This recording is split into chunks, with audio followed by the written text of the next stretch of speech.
നമ്മുടെ സ്കിന്നിൻ്റെയും കണ്ണിൻ്റെയും അസ്ഥിയുടെയും ഒക്കെ ആരോഗ്യത്തിന് ഏറ്റവും നല്ലതാണ് ഈ മുരിങ്ങയില. അപ്പോൾ ഇന്ന് അത് വെച്ചിട്ട് ഒരു തോരൻ ഉണ്ടാക്കിയെടുത്താലോ? വളരെ പെട്ടെന്ന് തന്നെ ഇത് ഉണ്ടാക്കിയെടുക്കാൻ പറ്റും. ആവശ്യത്തിന് മുരിങ്ങയില എടുത്ത് കഴുകി വൃത്തിയാക്കി വെക്കണം. ഇനിയൊരു പാത്രം വെച്ചിട്ട് അതിലേക്ക് വെളിച്ചെണ്ണ ഒഴിച്ചെടുക്കാം. വെളിച്ചെണ്ണ ചൂടാകുമ്പോഴത്തേക്കിന് കടുകിട്ട് പൊട്ടിക്കാം. എന്നിട്ട് നമ്മൾ ഒരു സവാള ചെറുതായിട്ട് അരിഞ്ഞതും കൂടി ഇട്ട് കൊടുക്കാം.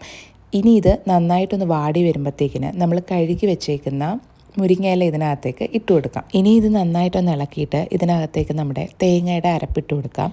കുറച്ച് തേങ്ങയിലേക്ക് മഞ്ഞൾപ്പൊടി, വെളുത്തുള്ളി, ചുമന്നുള്ളി, പിന്നെ പച്ചമുളകും കൂടി ഇട്ട് ഒന്ന് ചതച്ചെടുക്കണം. ഇനി ഈ അരപ്പ് ഈ ഇലയിലേക്ക് നമുക്ക് ഇട്ട് കൊടുക്കാം. എന്നിട്ട് ആവശ്യത്തിന് ഉപ്പും കൂടി ഇട്ട് നന്നായിട്ട് ഇളക്കി ഒരു 5-6 മിനിറ്റ് വേവിച്ചെടുക്കുമ്പോഴത്തേക്കിന് നമ്മുടെ തോരൻ റെഡി ആയിട്ട് കിട്ടും. ഒരുപാട് ഗുണങ്ങളുള്ള ഒരിലയാണ് നമ്മുടെ മുരിങ്ങയില. അപ്പോൾ എല്ലാവരും ഒന്ന് ട്രൈ ചെയ്ത് നോക്കിയിട്ട് പറയണേ. നമ്മുടെ വീഡിയോ ഇഷ്ടപ്പെട്ടാൽ ലൈക്ക് ചെയ്യുക, ഷെയർ ചെയ്യുക, കമൻറ്റ് ചെയ്യുക.